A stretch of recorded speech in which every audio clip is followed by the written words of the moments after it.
Japan, a sub-series we do 30 minutes talking about sustainability issues and strategies and innovation in Japan. I'm JJWalsh here in Hiroshima, and hi, I'm Tove Kinooka and I'm here in Yokohama.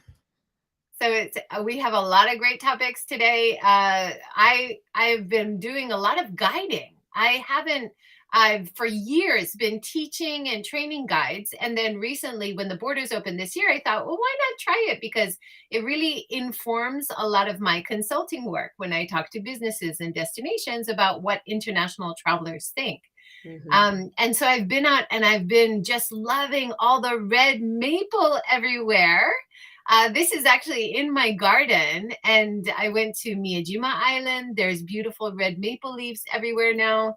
And I always forget that this time of year, spring, we're sad the cherry blossoms are gone, but we do have these beautiful red maples coming out all over Japan. Have you seen them around your area too, Tove? I have a bit, yes. I mean, it's just an amazing time of year, isn't it? And it always feels kind of very optimistic, I think, after the sort of cold and bare winter to see all the first the blossom and then the maples and the new leaves coming out. Of course, climate change is impacting things, coming out perhaps earlier or later than they normally would. So it's been interesting to kind of observe that as well. And yeah, slightly concerning, well, really concerning about the long-term impact on the rhythms and the whole cycle for all the interconnected species. But it is absolutely beautiful, I have to say, and really great that tourists are coming back to Japan now and are able to come and enjoy this. We've seen certainly a lot around Yokohama and Tokyo as well, out enjoying it. Yeah, absolutely. And trying to do, of course, sustainable tourism as a guide.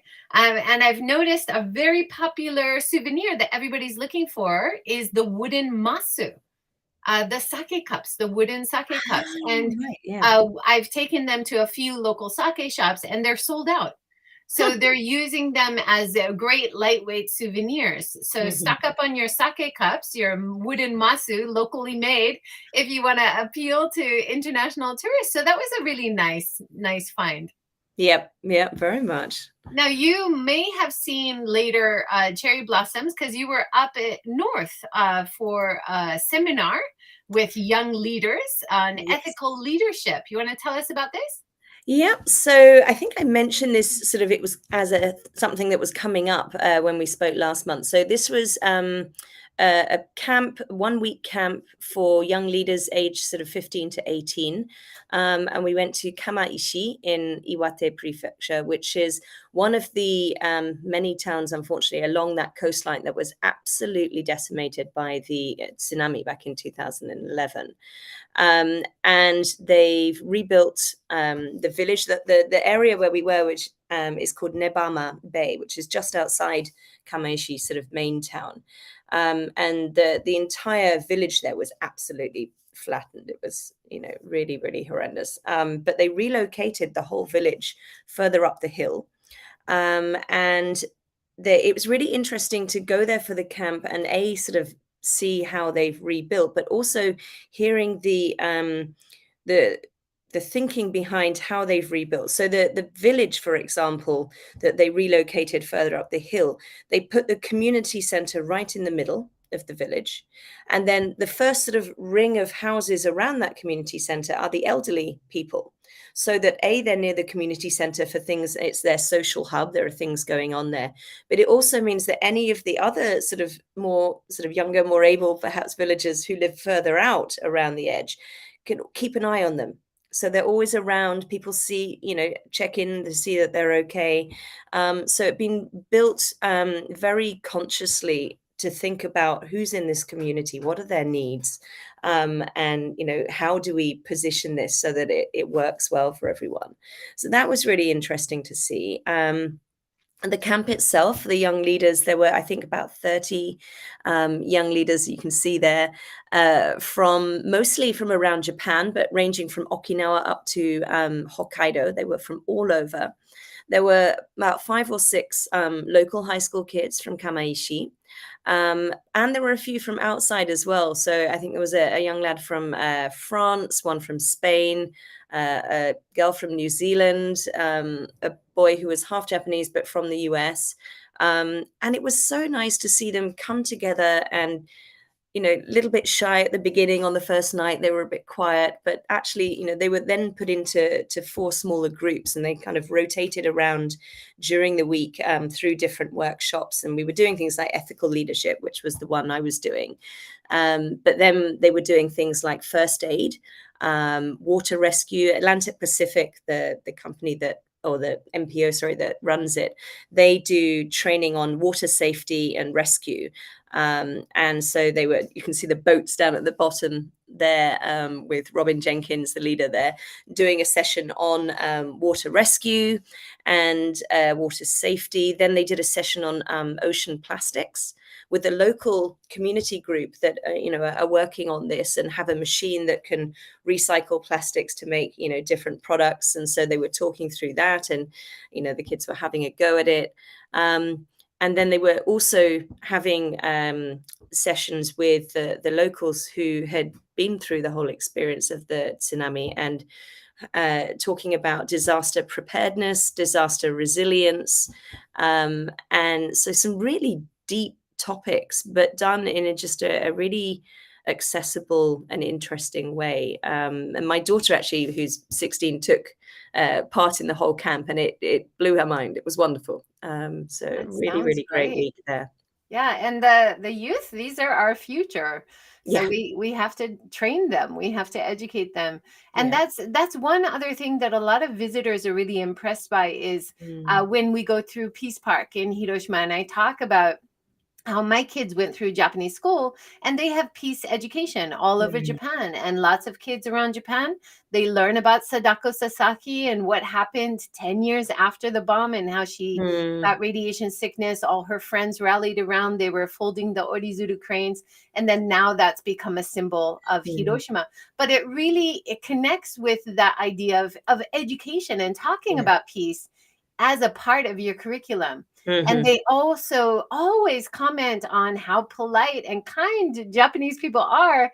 And there's so many great stories about being led to where you're asking to go to make sure that you get there, and that level of kindness, And then they ask me, how are Japanese people so kind? How are they so, where does this come from? And I give examples also connected to education and how this is the norm in Japanese schools. And these are the standards that most of them are taught through school, and that social building of culture through that way. So we're doing something right in Japan, Yes. to have so many visitors just blown away Yeah. by these things, which is wonderful to see.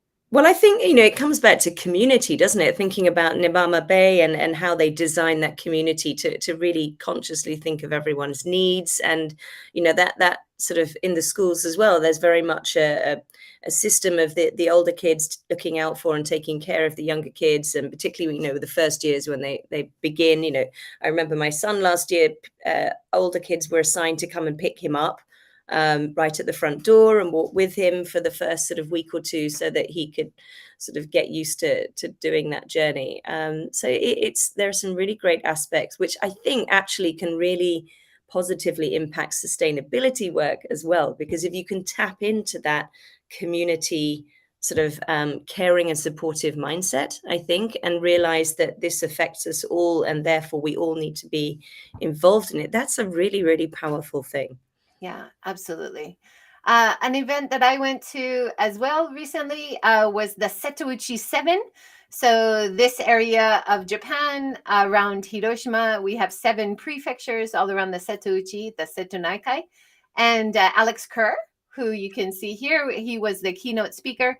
And he did a great talk about the kind of worrying trends that we're seeing in Japan. A lot of cities are cutting down their trees, for example. Yes. And then gave examples like in New York and Paris and other big city centers where they're adding more trees along the roadways, whereas Japan seems to be taking them away. So and then Rochelle Cup has been doing that Jingu Gaien, save the trees of Jingu Gaien. So this is kind of a worrying trend. But on the other side, he gave so many wonderful examples about restoring and renovating old traditional houses into guest houses and how that has so much tourism appeal. So that was such a great keynote speech from him.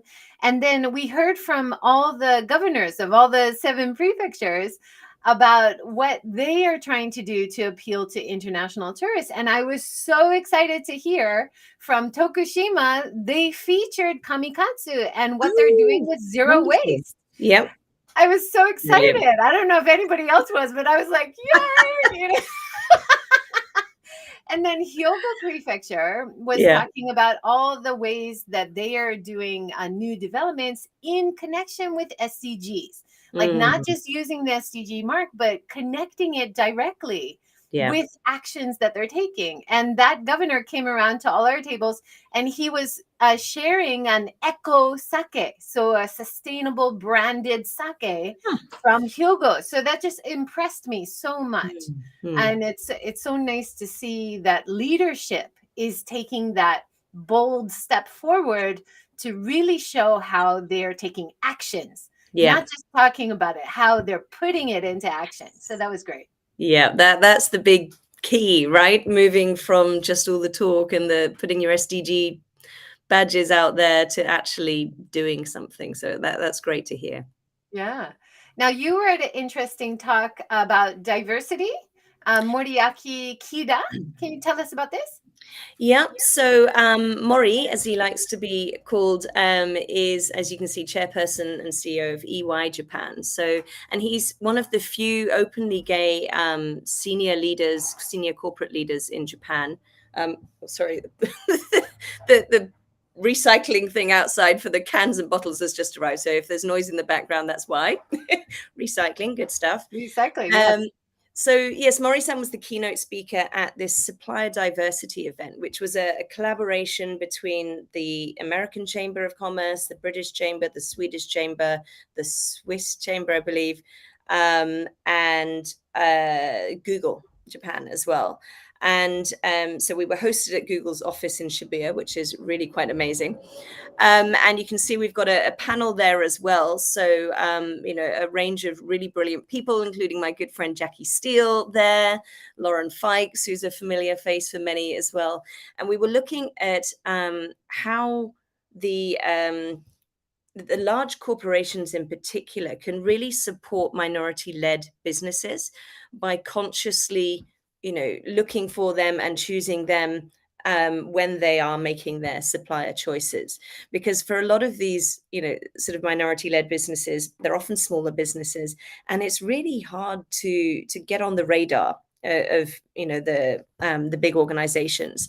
And so it was sort of looking at what are the challenges around that, what are the challenges as well for these minority-led businesses and even just starting up. So we looked at they were talking about topics such as getting bank loans and finance, and we heard that in Japan particularly, and I think the same goes for many countries, it's much harder for minority-led businesses, particularly by women, particularly for people of color, or for women of color even more so, to actually get funding in the first place to start up a business, which is absolutely ridiculous, right? They're no less capable than anybody else. But there are sort of institutional hurdles there. It's very difficult to get the right paperwork, particularly as a woman in Japan, if you're not seen as the head of the household, to actually go and get a loan to start a business. So they were looking at, sort of what networks are out there to support this. And the We Connect platform was one that was represented there, and talking about how that's a platform for women-led businesses and how it can sort of help advise them on where they can find funding, where they can get advice on building the business and so on. So it was a really, really interesting discussion there. Yeah, so important. Having better diversity and inclusion in your management system helps everyone. Then you can make policies that everyone can benefit from. It's not just about helping women or including different people into your workplace. It supports community and diversity of ideas, Yeah. creativity. It makes your business more healthy, more economically viable as well. So, Mhm. so many wins Exactly. there. Yeah, yeah, very much so. Yeah. We had a comment from Christina Recycling. Yay. Thanks for joining, Christina, Yeah. from Facebook. Awesome. And that brings me to my next topic, a new beauty product I have just discovered. And this is actually an Australian brand called Mhm. Aesop. Ah, And yes. I discovered it in Hiroshima. And I was like, wait, those packages are not plastic. So I found my way into the shop. All the containers are glass, so you can recycle them in Yep. Japan. We have a high rate of recycling in Japan for glass.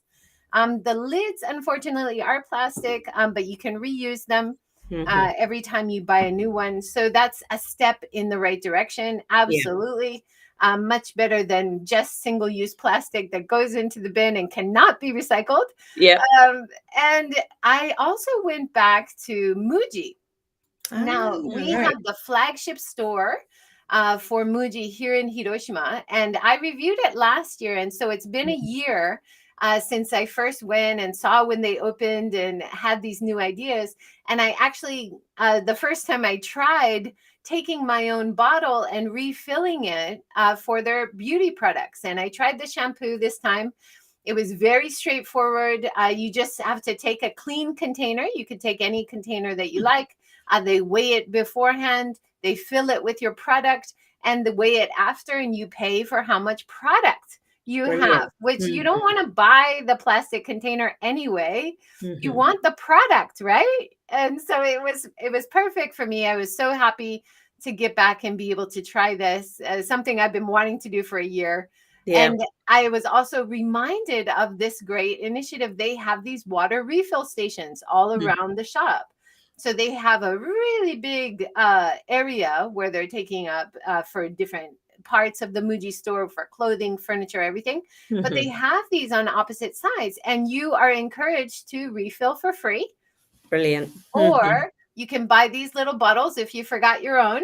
And you can use it. I think it's 100 yen to buy the bottle. You use it, and then you can just bring it back, and they will wash and reuse them, or you can bring it back and keep reusing and refill for free. And it seems like such a no-brainer, right? Mm. Yeah. We Yeah. have water refill stations, but still in Japan, and this is Mm. definitely something that the international visitors are also saying, where can I refill my bottle? Yeah. Even if they buy one bottle from the vending machine, they don't want to keep buying bottles. Hmm. They're like, I bought a bottle of water. Where can I refill it? Yeah. Right? Yeah. And it makes sense economically. It makes sense for your health to stay Mhm. hydrated. But it's so difficult as you travel around Japan to refill bottles. And it really shouldn't be. It should be easy. Yeah. Exactly. Well, that's where we need things like the My Mizu app, right? That can help you locate your nearest refill station. So if you don't have that already, go and search for on the App Store Yes. for My Mizu, and that'll definitely help you in Japan. And then you can use Yeah. And your that's My Mizu definitely. bottle. Yeah, My Mizu app. Yeah. Check it out, and we'll put the link below. Definitely, Yes. that's something Yeah. we are Tova and I are big fans of for sure. Very much so. Now Christina says they're becoming more common in the U.S. too, so places you Good. can refill. That's wonderful to hear, Yeah. Christina. Hmm. That's awesome. I was also I'm a big fan of Riki Ohkanda, who goes by Paprika Girl, and I've interviewed her a few times on my show. She's a kimono expert. She also just loves using kimono in her daily life Hmm. since she came to Japan and been gifted some kimonos. And she was recently on NHK, a program following Isabella Bird, is it? Hmm. Yes, Isabella Bird, who came in the 1800s, 19th century, and she was traveling around Japan. She was one of the first travelers to come to Japan. Wow. And so Hmm. this is an NHK show following that journey. And Hmm. Riki Okanda is the one who's like doing the commentary and the narration of the show. And it's just so lovely to see that journey from Yokohama, where you are, Tova, Yes, yeah. all the way up to Nikko, and they stop at some very sustainable businesses along the way. So they Mhm. see an old bookcase, a kiritansu, being refurbished Mhm. by an expert craftsperson. They ride in a rickshaw. Oof. Now, this is something that I've been seeing in Miyajima in our sightseeing places, and I know that you have in Yokohama as well. And Yeah. I didn't realize until I was talking to the rickshaw driver that it actually originated in Japan. That these were created after in the Edo period, Yeah. and they were used by everyone. It wasn't just a high quality, high level of society people. Everybody was using it because it was cheaper than the horse and carriage. Yes. Yes. And but one of the problems was that Mhm. people burnt out within 5 years. It wasn't a job that they could do for a long Yeah. time. Yeah. And when I was talking to the rickshaw driver and the owner in Miyajima, he was saying the same thing. We can't Mm. really keep staff doing it for a long time. It's really Yeah. hard. Mm. So one of the things that he's talking to the makers, they still make these in Japan, Mhm. and the makers, he's trying to help them innovate to add an electric assist, like you Oh, have on the interesting. bicycles, right? Yes. Yeah, yeah. So they're thinking of adding electric assist to the rickshaws so that they don't have to work as Mm. hard, Mhm. and maybe could even take more people. It's usually Yeah. one or two people. There's some steep slopes in Miyajima and Yes. other areas. So you really see these guys struggling up, but also struggling down because Yeah. there's no brakes and they have to brake with their legs. Yeah. Um, and they've got big muscles. But an electric assist would really open it up to more people Mhm. to try. That's yeah, really interesting. We see quite a lot of those around Kamakura, particularly near here, and often I think the young guys we see doing it are perhaps students doing it as a sort of a job to keep themselves going while they're going through university or whatever. But it's hard work, right? So that sounds like a good idea. Yeah. And so I often suggest it to visitors who have difficulty walking. Yes. And because when you go to Miyajima Island, you have to walk a lot. There's a lot of walking involved. Visitors are always commenting on how many steps they're doing. They're doing an average of between 15 and 20,000 steps a day, which is a lot. But when you come to Japan, be prepared to walk or take a rickshaw. And rickshaw, zero emissions, very sustainable Yep. transportation, especially now that I know that the rickshaws are still being made in Japan. Mm. It's a really nice way to get along around. You don't have the engine noise or anything. Yeah. Yeah. No, Yeah. very nice. Have Great. you ever tried it? I haven't tried it, no, but certainly we do see quite a lot of them around some parts of Yokohama, but particularly in around the sort of Kamakura area. They're really popular there, so it's Yeah. nice to Well, hear the that the that guy craft in is Miyajima, growing. he said he's got one in Kamakura and other sightseeing areas. Yeah. And I think it's Mhm. about 4,500 per hour. So Okay. you get a lot of value from an Yes. hour. Yeah. Yeah. What a nice way to look around.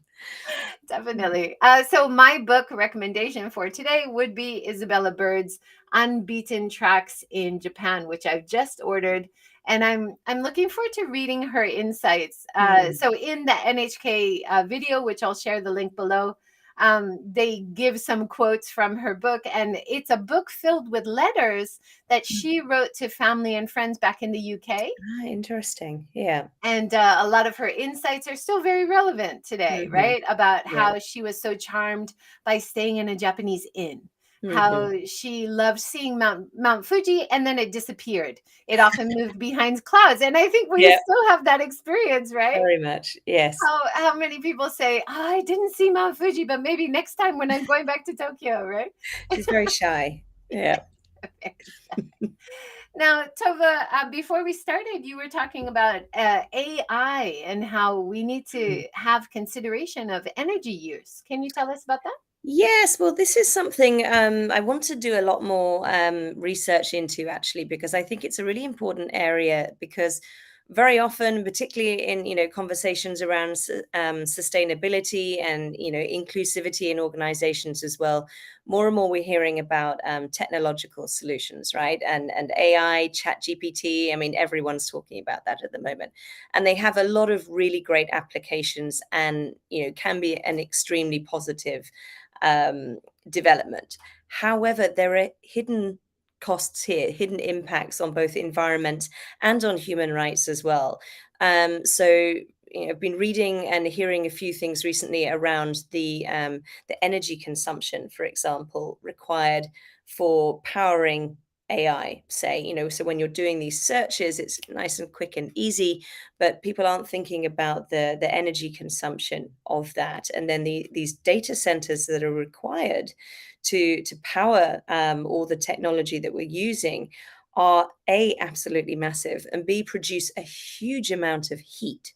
And I know that, some of them have had to be built in very, cold parts of the world. You've got them sort of in Alaska, for example, because it's such an issue to try and keep these massive data centers cool.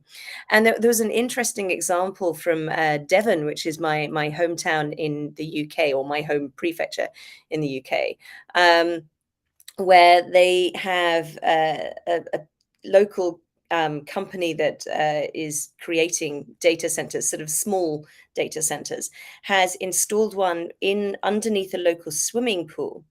And they're using the heat from that data center to heat the pool, which has massively reduced the energy consumption for the swimming pool, which is a wonderful thing. And it's an efficient, way to get rid of the heat for the data center. So that's an interesting development. And I wonder if we're going to see more things like that. But I think this is something that a lot more work needs to be done on understanding, yes, technological solutions can be great, but what are the actual costs of that energy? Is that energy clean in the first place? Where's it coming from? How much are we using? And also, when we're looking at the actual devices themselves, whether that's smartphones, tablets, whatever it is we're using, precious minerals and metals that are used and required in those are often mined in horrendous conditions in very poor parts of the world. It's a massive human rights issue there, and the environmental cost of those. Often the way that they're mined, for example, cobalt and things like this, there are horrendous toxic sludge that is produced in the process that is having a really bad environmental impact as well. So I think we don't, there's not a lot of visibility on this issue yet, not a lot of understanding on it yet, and it's something we need to look into a lot more carefully before we jump into saying, yep, these are sustainable solutions, and isn't it all wonderful? So yes, and we need to understand more. Absolutely. And having that idea, going in on a new idea with the idea of circularity. Yes. Where does every part that we need, where does it come from? What happens Exactly. as we're using it? Like you're talking about harvesting the energy that's created, the heat, Yeah. as reusing that if possible. And then what happens at the end of life? Can we recycle? Can we reuse those elements? Especially the rare minerals, which are so heavily in demand right now. Yeah. That was a really encouraging thing when I did the trip to Fukushima for the Hope Tour, and I'm writing up the day 2 now. We visited renewable energy farms and saw all the wind turbines everywhere, right? Yeah. And Fukushima area is very exciting that they're actually thinking about how they can create an infrastructure for the next stage. After renewable energy is at end of life, Yeah. solar panels, wind turbines, how can they create a recycling or reuse center there, which nobody else is doing yet? That's So brilliant. they're really thinking like next level, next stage. How can we create something very needed, which nobody seems to be thinking of right now? And I love that forward thinking idea. We need more of that, right? We do. I mean, one of the things that we're always banging on about in all our client work is what we call ecosystem thinking, right? So not looking at something in isolation, but looking at, the whole spectrum of the life cycle of something, but also the way it's interconnected to planet, to people, to society? What are all the the impacts there, both negative and positive, that are often not considered? So that I think is a great example of that, and really thinking further ahead and how can these be reused. So clean energy is great, but we need to think about the bigger picture too. And absolutely connecting back to what you were talking about educating and training youth, Yes. getting funding for young entrepreneurs to get involved with these forward-thinking projects. These are all, it's really complicated and complex Yeah. and has many moving parts, but these are solutions we already know about. So Yep. let's start Mhm. applying them, right? Yes. Yep. It's a good start. Awesome. Well, that is our 30 minutes, Tova. It always goes so fast. So wonderful talking to you again, and we'll catch up again Likewise. next month. Yep. Looking forward to it. Thank you. Thanks, everyone, for joining. Take care. Have a great day.